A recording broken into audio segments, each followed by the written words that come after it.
This is episode 654 of the Rio Grande Foundation's Tipping Point, New Mexico. I'm Paul Gessing, president of the Rio Grande Foundation, New Mexico's free market think tank. You can find out more about the foundation at riograndefoundation.org. I am very pleased to be joined by former New Mexico State Senator, demographer, and all-around knowledgeable guy when it comes to New Mexico's elections, Rod Adair. Welcome to Tipping Point, New Mexico, Rod. Thank you, Paul. Yeah, well, it's great to have you. We caught up recently at an RGF luncheon a week or so ago and talking about the uh, court system, the federal courts, where that is all heading. But the thing I specifically wanted to talk to you about is New Mexico's elections and some of the processes and how things are going and what needs to be changed. But before we get into all of that, you were a New Mexico state senator, a Republican representing an area around Roswell. Talk about your service in the legislature and anything else about that time frame that you would like to discuss.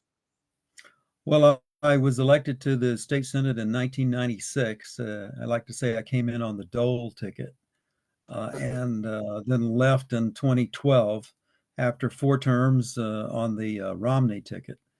And then I went to work the next month. I went to work for Diana Duran as her chief of staff for elections and personnel and several other hats that I wore there, and worked for her for a couple of years. I had started New Mexico demographic research in 1995, and I have provided voter data, election statistics, and strategic services. I did polling between 1998 and 2012. I conducted more than 100 polls in New Mexico for legislative races and consulted on them as well. And I also have been deeply involved in redistricting, both at the state legislative level in 2001 and 2011. And then in 2001, 2011, and 2021, I have done a lot of redistricting for New Mexico counties, municipalities, and school boards as well. Completed about 22 of those in the most recent post-census timeframe, where each of those entities with certain population levels have to be redistricted every 10 years. In New Mexico, we have 106 municipalities, for example. And the state statute says that if your municipality has more than 10,000 people, you have to have districts for your city elections. If you are under that, everybody can be elected at large. So I did 11 of the 22. I did 11 of the 21 cities in New Mexico that have populations greater than 10,000. For our counties, if you have a population of greater than 13,000, you have to have districts for your county commissions. And for our 89 school boards, we have 27 of those, I think, that have to have districts for their school board members as opposed to electing them at large. But that's the kind of work that I have done over the last 25 years or so. Now, demographer is a profession that most people are not very aware of in terms of, do people go to college to become a demographer? Is it something that you picked up as a side to your political activities? How did you get into demography in terms of your professional work, or is it part of your professional work, or is it just something you did as a part of your activity as a legislator and whatnot? It's integral to everything that I do through New Mexico demographic research. I was interested in it without knowing exactly what it was when I was in college at Eastern. And then when I went through a master's program back in North Carolina, I concentrated on political demography and the way in which various voter, not just political parties and the voters themselves, in terms of their age, their ethnicity, their race, their religion, and so on, all affect the way in which they behave in the elections process. I became intensely interested in that, and of course, I have computer programs through Maptitude that provide all of the Census Bureau data that's collected for each precinct in the state of New Mexico, and I I use the skills and training that I've acquired through the years to try to construct districts for whether it's at the legislative level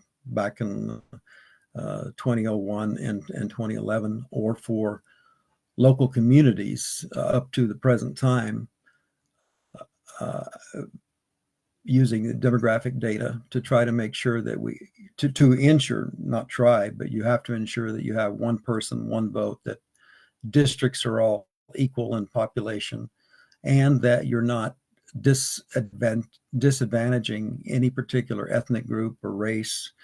Those are kinds of the responsibilities that a demographer has when you're doing redistricting work. There are only really two of us in the state who do this kind of work, and it's a rare profession.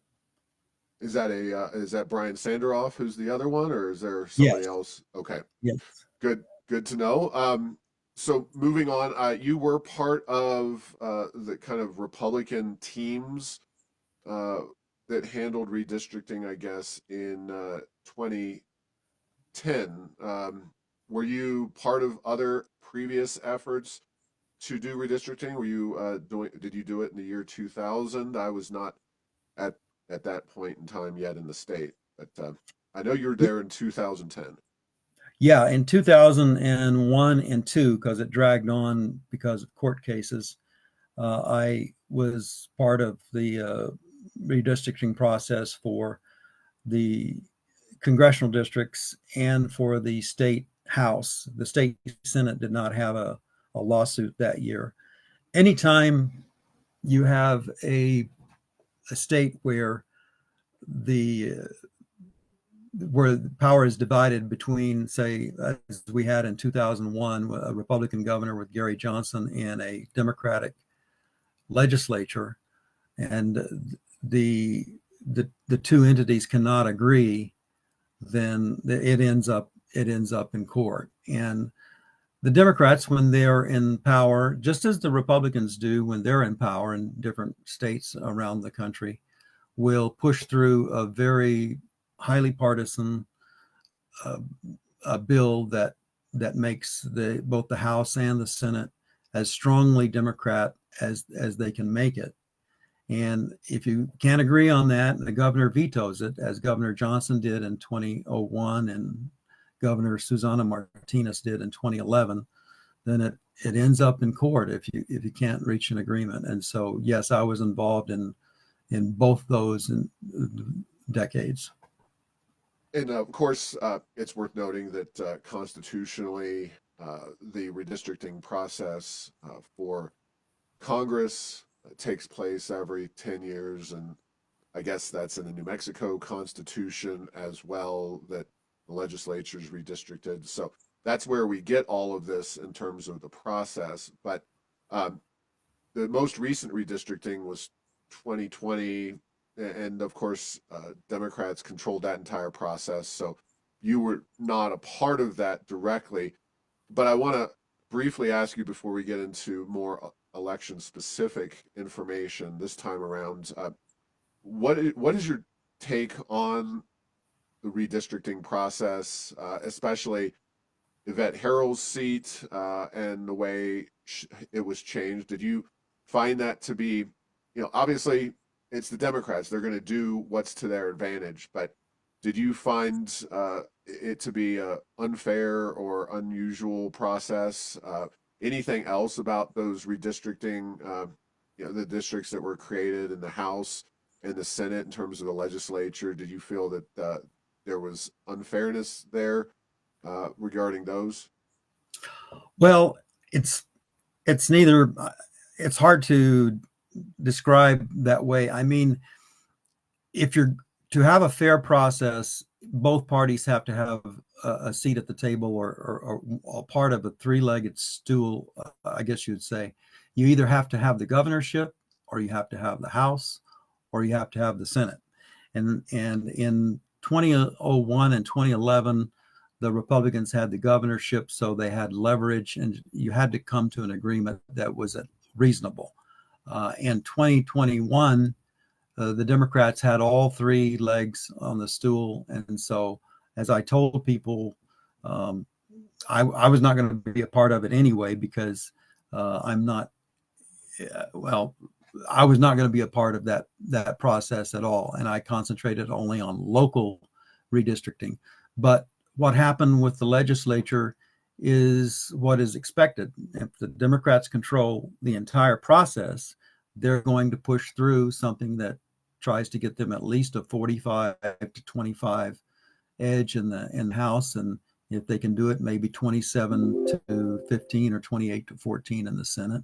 And they ended up doing that. That's just part of the process. The voters elect legislators, and the voters are adults. They make adult decisions based on their preferences. They need to be aware that when they do that, you're going to get power moves like that, and it takes place like that all across the country. It's part of the process when one party controls everything.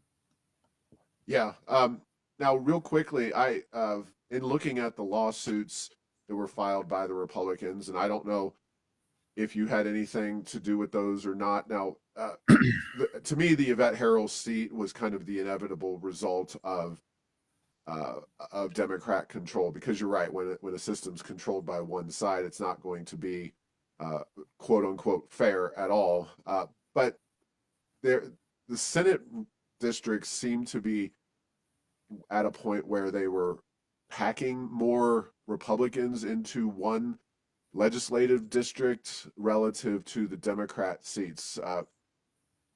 I know you know this process pretty well, and I think I'd like to conclude with a brief conversation about how you kind of how folks can pack the districts to affect that one man, one vote uh, side of things.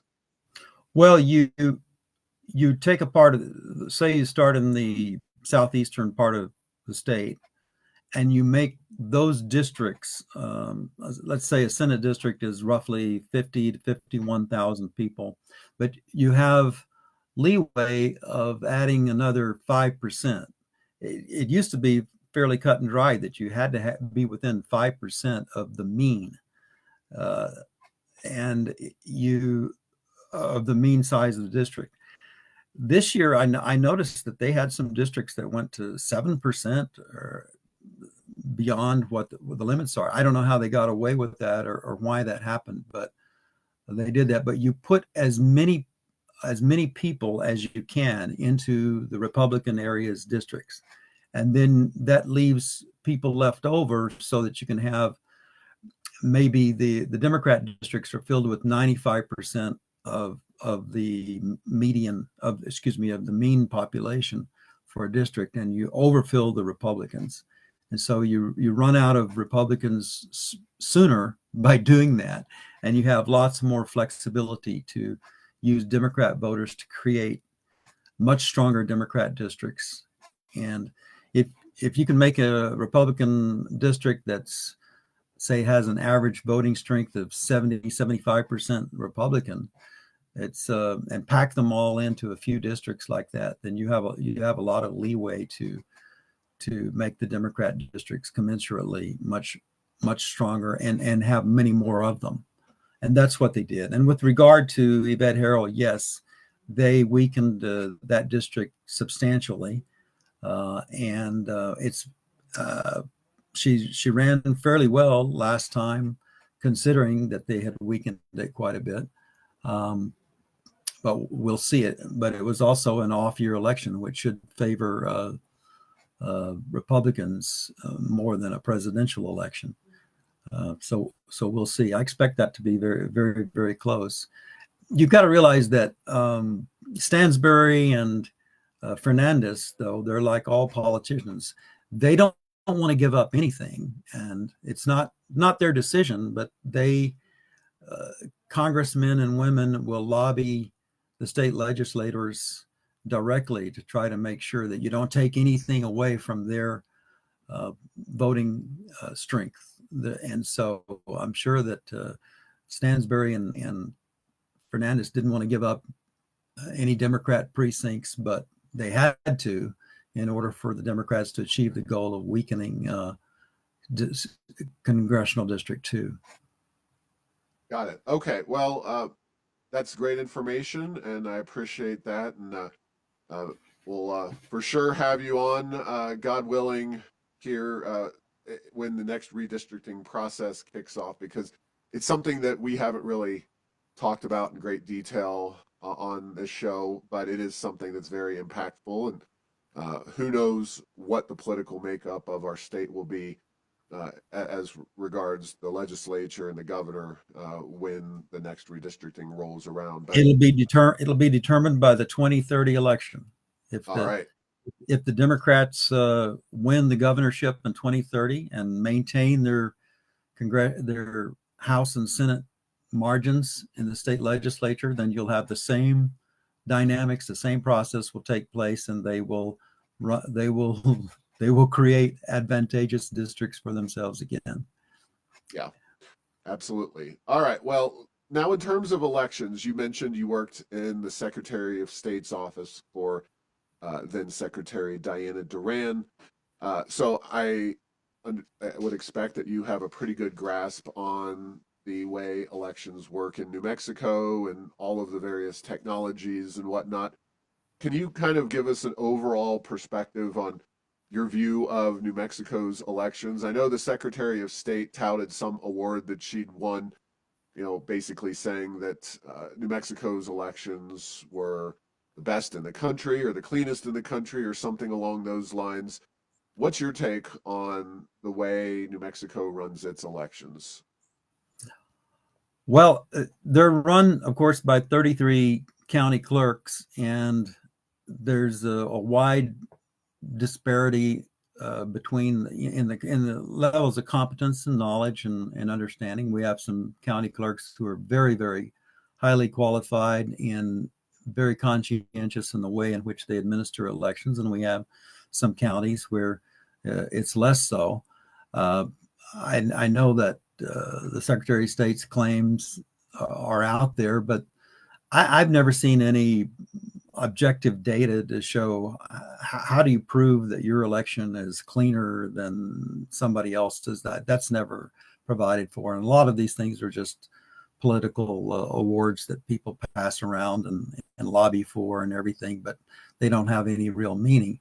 The Secretary of State is constantly, opposed voter integrity measures and voter ID and things like that. So, we probably have, are roughly average or something with regard to the way in which elections are conducted. There are about 196 member nations, I think, of the United Nations, and I think 95, 96, maybe about 100 of those countries are considered functioning democracies. And we are the only country in the world that I'm aware of that opposes voter ID, that doesn't have voter ID. It's when I talk to people from other countries, from Latin America I have a friend that calls me from Australia from time to time, and all these countries have very stringent ID. You have to, when you show up at a polling place, you have to identify who you are and so on. And we're the only country in the world too that has, to my knowledge, has a major political party that constantly and continuously opposes every effort to provide voter integrity, with strong opposition to voter identification. And they do that uh, all the time, everywhere, very strongly. So uh, fortunately, we have, I think, about 35 states that do have voter ID, but it's not something that's a national requirement like all the other functioning democracies in the world.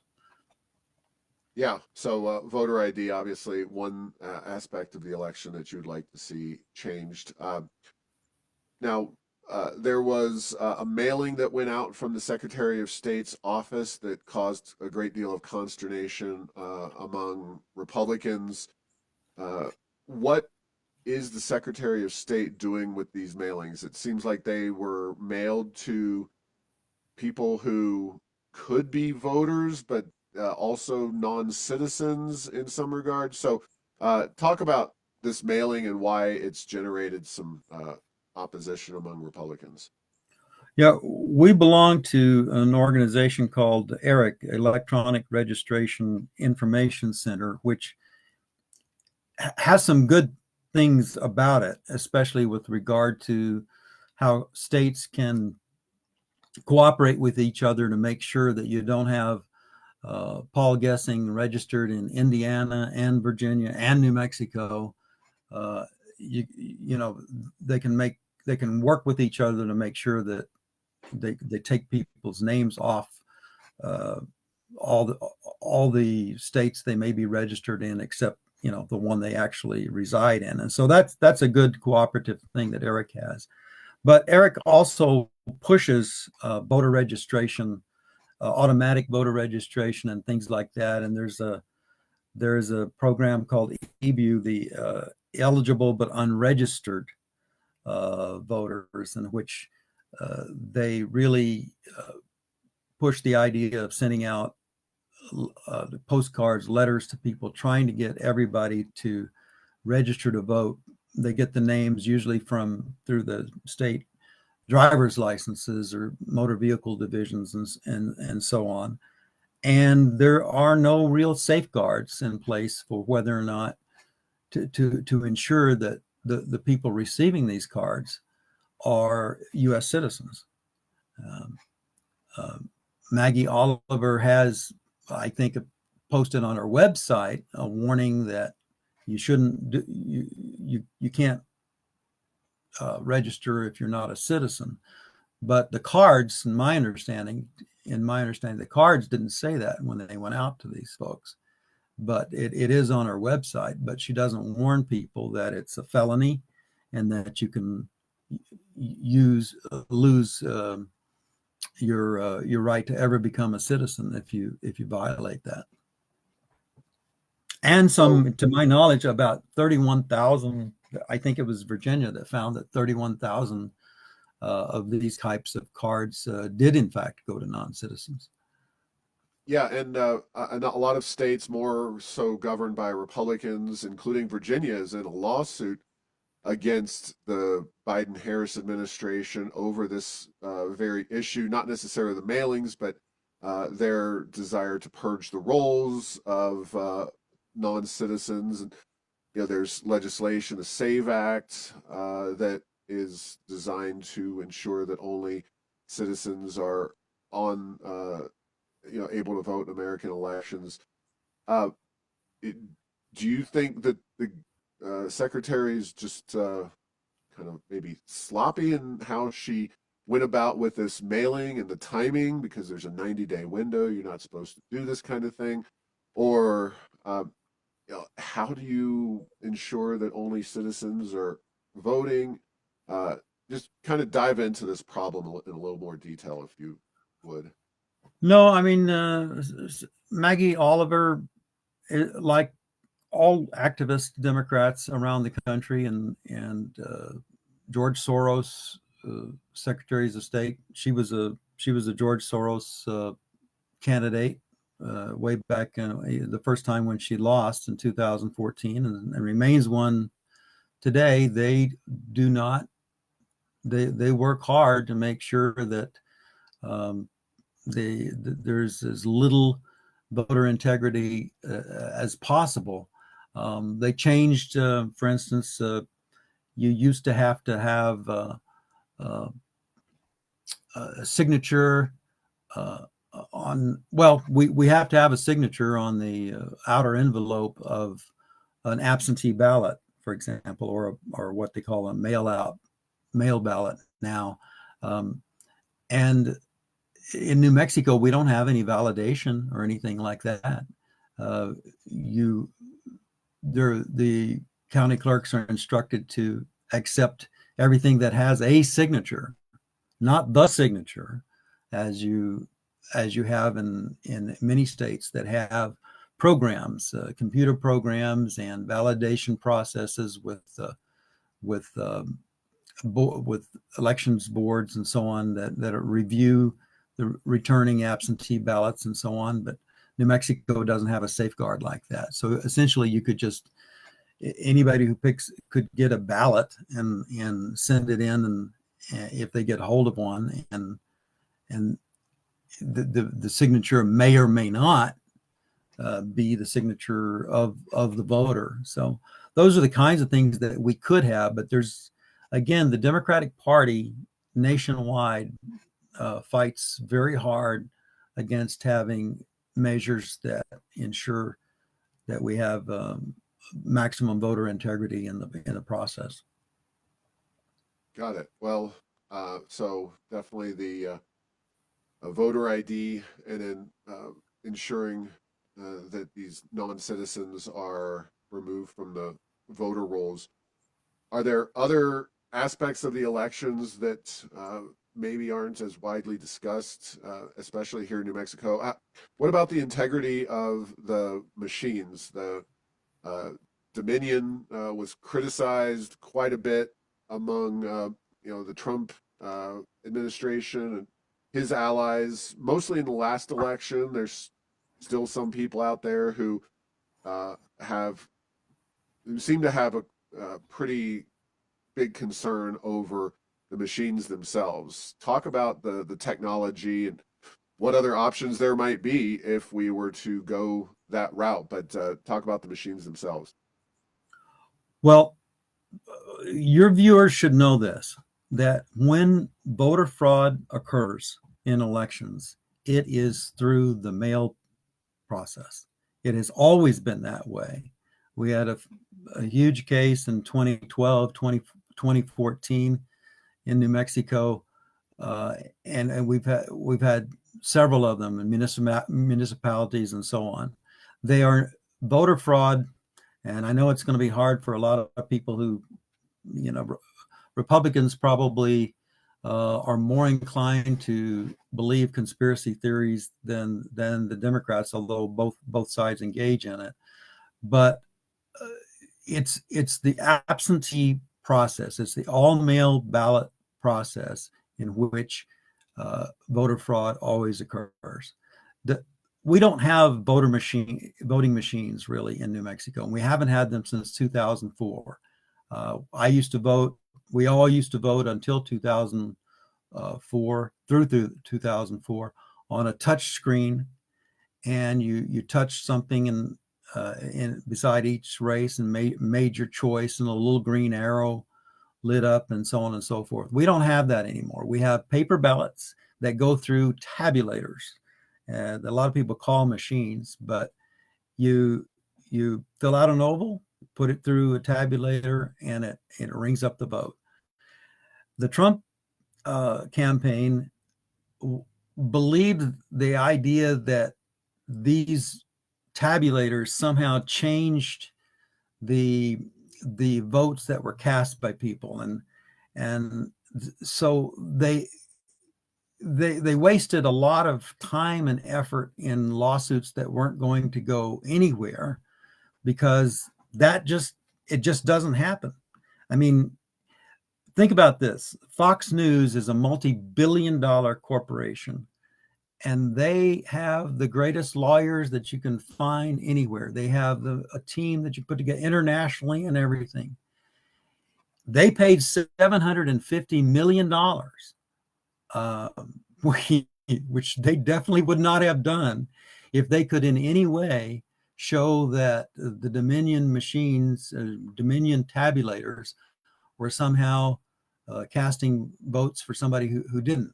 Now, that doesn't mean, and here's this is the frustrating thing about the 2020 election. I've told this to many groups. There may well have been fraud. As a matter of fact, I think there probably was. I think that probably there were several scores of thousands, maybe 100,000, maybe 300,000 or 400,000 votes cast through all mail balloting that were not valid because there are just no voter integrity procedures available in some states. But that's where it occurred, and once that absentee ballot comes back and is pushed through a tabulator, it's in there. What point is a law? There's no lawsuit that can recover that. They had these lawyers, some of whom I think went to jail or pled out or something, who didn't understand the process. Once the ballots come back and you have not validated a signature, you haven't really validated an absentee ballot request or anything like that, and you haven't made sure that that voter is really that voter, and the ballot goes through a tabulator, it's done. You can file hundreds of lawsuits. It doesn't matter. The vote is in there. You can't recover it. You can't prove anything. And so, one of the worst things that takes place in the country is those states are that send out ballots to every single person.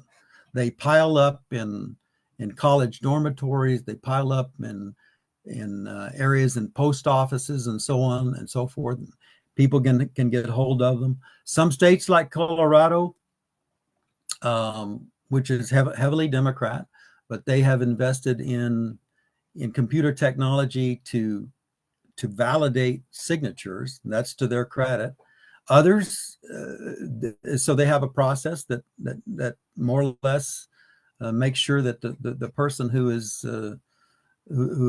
sending in the ballot is that individual, but it's not a perfect system.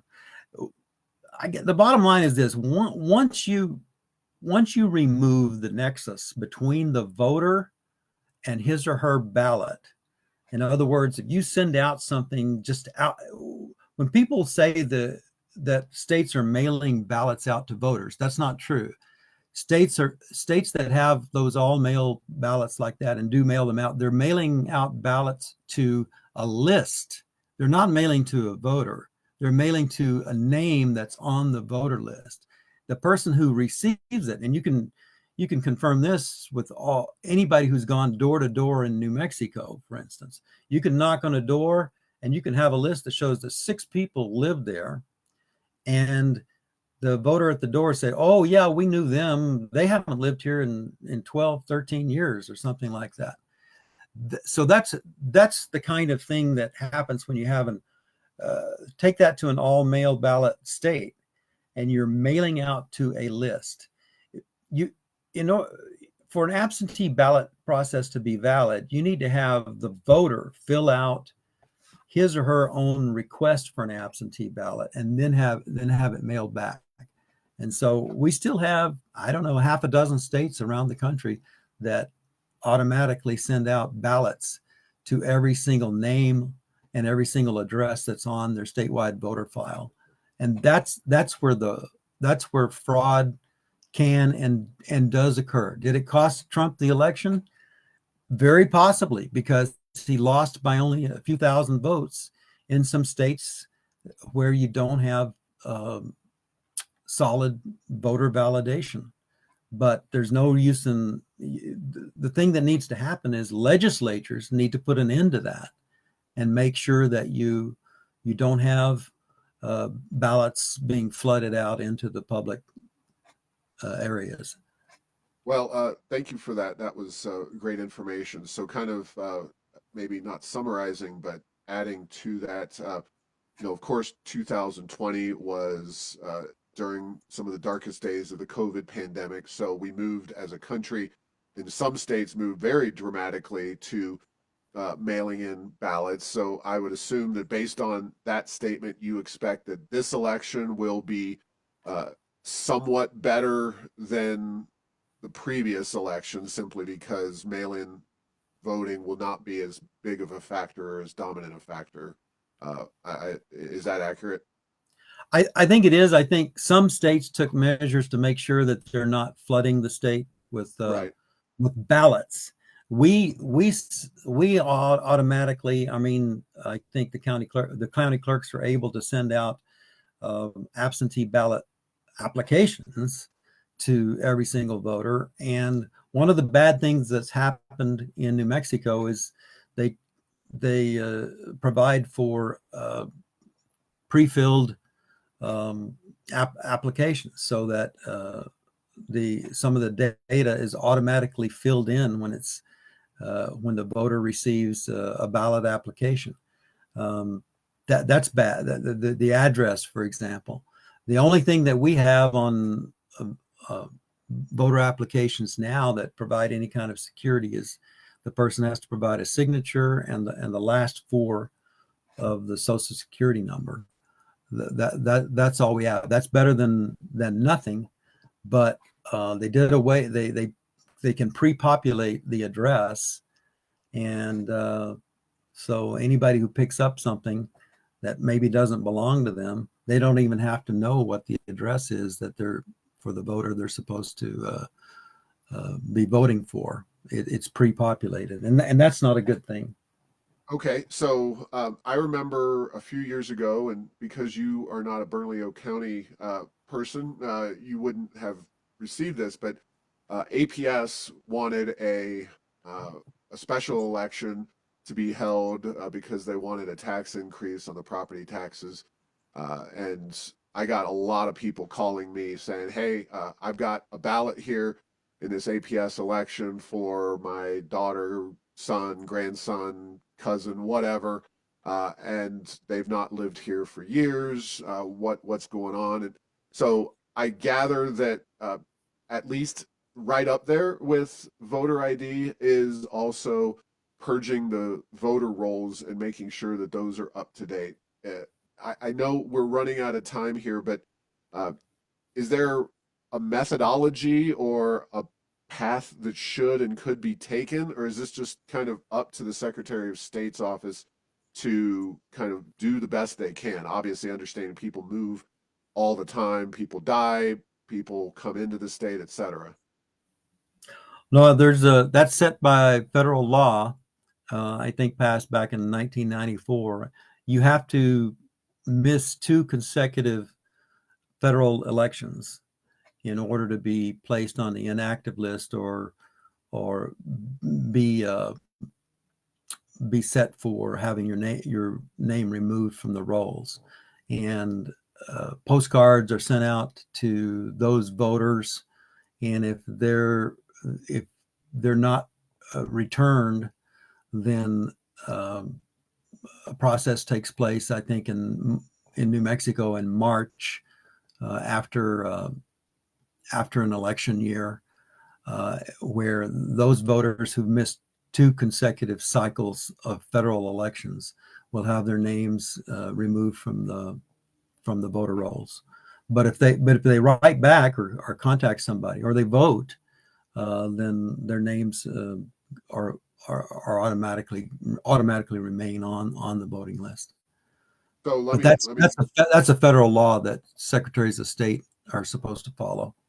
Oh, okay. Well, I was under the impression it was more at the discretion of the secretary, but uh, it sounds like she's got to do what she's got to do within reason. So, last thing I'll ask you before we conclude, there was controversy, and I know this is a pretty simple one, but we don't have much time left. So, the issue of Robert Kennedy and Nicole Shanahan staying on or being removed from ballots when they dropped out, is that purely at the discretion of the Secretary of State? Is that state law? Maybe a combination of both?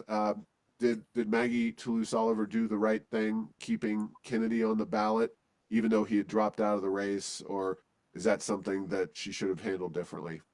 No, that was strictly a partisan move on her part. Once somebody asks to come off, and he did so in plenty of time before the election, he should have been removed. It's sort of like our primary presidential primary system is very informal in New Mexico. You have leaders of the legislature get together in about January or February of each presidential year, and they kind of decide who's going to go on the ballot. If by the time we're getting ready for our primary, one of the people has already realized that he or she is not going to win the Democratic primary or the Republican primary, get the nomination, they can notify the Secretary of State and have their name removed. And that's always honored. They take them off. Um, they take their names off. And Maggie should have done the same thing when Robert Kennedy, as a minor party candidate, dropped his campaign. And in most states, they would have honored that request. But there's several states where secretaries of state or governors overruled them, and had, I think Wisconsin's another one where they left minor party candidates on, even though they asked to go off, because it's perceived to be a help to the Democratic Party. All right. Well, thank you very much for your time today, uh, Senator Adair. Is there anything that average citizens can do to improve upon this? Obviously, you've got poll challengers and those kinds of things. And, as we in this interview, any information that you want people to know about our elections and election integrity, especially here in New Mexico, would be welcome. So, again, Uh, thank you very much for your time. Thank you. They can vote Republican until we change the makeup of the legislature, and you have a majority that has the will to have voter integrity measures in place. You're gonna get the same result. You're gonna have the same kind of mixed message sent out there, and we're not going to have procedures in place that guarantee clean elections. All right. Well, thank you very much for your time, Rod, and appreciate it, and all your service in the field of demography. And maybe in 2030, you'll have a seat at the table again and be able to uh, work on more, fair districts across New Mexico. But in the meantime, thanks for listening to this week's episode. Find all episodes at Tipping Points NM or at the Rio Grande Foundation's YouTube channel. Subscribe to the show at Apple, Stitcher, or tell Google Home. Play Tipping Point New Mexico. Thanks to Path 3 Marketing for producing this show.